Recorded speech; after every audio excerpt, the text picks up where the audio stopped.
welcome to Spill the Royalty Entrepreneur Edition, where we share the finest tea from entrepreneurs around the world. So today we have a very special guest, the queen herself, Shirin Ganji. Hello. Hello. Hello, viewers. Enchanted to meet you. Well, thank you so much for gracing us with your presence. Thank you for having me. Yes. So we'll start with what your villain origin story is. How did you start all this? How did I start? So I started this business back in 2017. And at the time, I was working for a horseback riding academy, and I was hired to do marketing and sponsorship in addition to office management. And so I had done a lot of their advertising, and I realized that I had a knack for it. And having always been a creative person and growing up and, wanting to be a triple threat, being in music, drama, and the creative arts, I had felt like it was in perfect alignment. And my family has been in business for many, many years prior to, so business was always in my blood.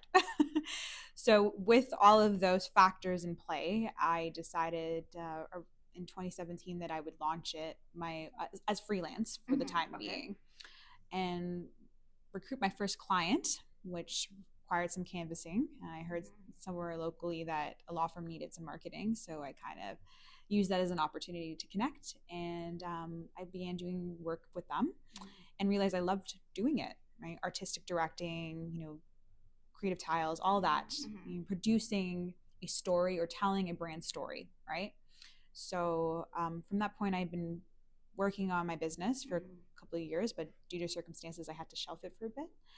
And then recently returned into it, and now full blazing, connecting and trying to ensure businesses have an opportunity to develop their brand and arise to their fullest potential.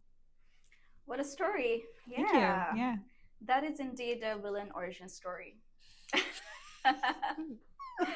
All right. So why this theme? Why royal and noble theme? Why did you choose that?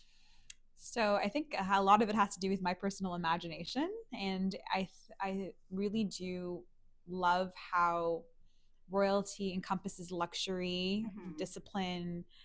My specific logo itself is a crest, which is sort of replicates a coat of arms. And if anyone knows, like historically, what coat of arms represented, they usually told a family story through the symbolism. And in my personal crest, there's actually bits of my personality within it. If you look closely, I picked softer colors because it's feminine, again, more of a representation of myself, classy, soft, delicate, graceful, wanted to embody that within my own logo. But it's also the kind of thing that I want to create for my clients, which is that a crest represents your history, and your business is about making history. So when I deal with clients, it's about not only telling their powerful stories, but it's about what their long-term vision is. So I feel it encompasses that within my own brand. Interesting. Yeah, I do see that you definitely encompass all those things that you mentioned, and your craft too. If you see her Instagram and all her social media, everything's in line with that theme, and that's a beautiful, unique theme to have for sure. Yeah. So next question. What's one piece of advice you'd give aspiring marketers or anyone who's trying to start their own empire? I would say do it. I think there's just do it. Yeah, just do it. Like Nike. logo. But this is not sponsored by Nike. No, it's not. But I would say I think there's a lot of hesitation when it comes to starting a business. For sure. I think normally it can get a bit frustrating. There are times where you feel like you want to give up, and you go through the highs and lows, right? For sure. But you won't be able to succeed unless you try it. And if it's something that is in your heart, you should strive for it. Everything is a challenge in life. Yes. And you deciding to walk this path says a lot about your character and your willingness to grow throughout the journey. But hesitation alone shouldn't stop you from attaining your dream. Um, and along the way, you will meet many people who will support you during your journey, but you'll also meet a lot of people who might think your journey is a bit foolish. And it's up to you to have the willpower to push through the noise and just fully follow through for yourself, right? It's really about honoring your own promises to yourself. So when it comes to business, if you have an inkling towards it, go for it. You know, and there's always ways to manage, and things have a way of working out when it's aligned with you. It's definitely a risk that's worth taking. It definitely has, even if it doesn't work out the way that you want, but you still have a whole learning curve that you achieve from taking that risk for sure. Yes, yeah. You have to be comfortable with failing 100%. in business, because you to build, you're going to fail constantly before you win. And I have to keep reminding myself of that as well, is that it's not always going to be smooth sailing. And it definitely isn't. There's a lot of infrastructure that you have to build, but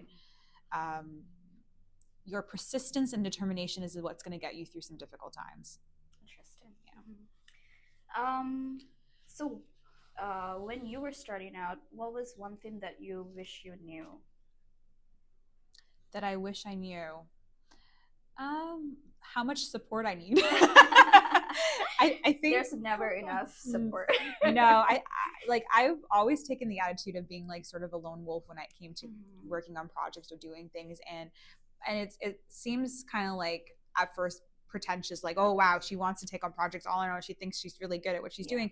It's actually opposite to that. I often don't want to burden people with, you know, them needing to help me on things. So I take on the responsibility on my own. But I realize that no great empire can grow without the support of people that not only believes in your vision, but certain elements, like even when it comes to marketing, like filming and doing things, I realize I could try to do it myself, but it's more helpful when someone is doing it with me and is taking on angles and things I couldn't do. It opens up more possibilities than keeping you within this limited box or this limited scope. So yeah, not only so support is one thing, and just understanding and when to ask for help. 100%. I know that me as well, joining you and helping you out, I see how well you're doing. Oh, thank you. Yeah, it's definitely a group effort. yes. No, your help has been tremendous throughout my entire journey so far, and has motivated me to stay on track, because they're like, oh, someone really likes what I'm doing, and we're working on it together, and it's a lot of fun too, right? It really is. Speaking of which, what is your thought on mentorship? Because I know that it's something that's dear to you. Yes. Yeah. So what was it like for you? Like, what sort of mentorship did you get, and how do you reflect that through your journey to other people who are aspiring to follow your steps? I would say that throughout my life, I've met some very amazing people, some that were my bosses that I've worked for, and then others who believed in my ability to move forward in whatever direction, had this unbelievable faith in what I could do.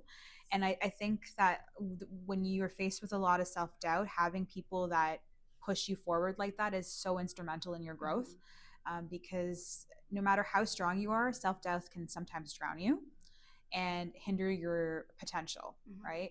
But then you hear this voice echoing and saying, no, stop, thinking this way. Haven't you see what you've accomplished? And they put things into perspective for you that you may not have considered. So for me, mentorship is so important, not only because it's not even just to build your business. Like, I'm not talking about just like business mentorship, but it's more about the psychological aspect of it, just building the community around people that see in what you're capable of doing, moving you forward to that goalpost, and then giving you alternative perspectives that you may not have considered, because you're seeing your business sort of like in your face and not far enough to see what particular areas you need to improve, grow, Mm-hmm. etc. So I think it's important, I also think it's important that we focus on the next generation. And Mm-hmm.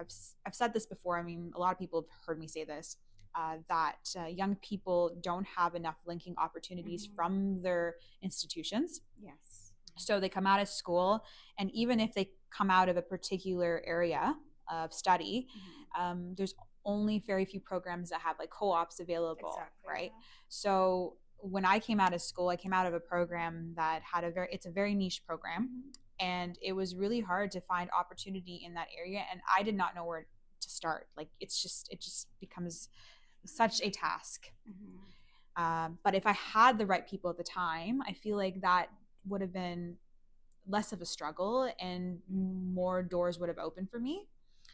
So that's why I believe that young people need that from the current generation that holds the workforce, Mm-hmm. to empower them, to help them grow, to help them learn, and show them what they're capable of, and link them to opportunities and give them positions of power so that they can Exactly. cultivate and build that responsibility, right? So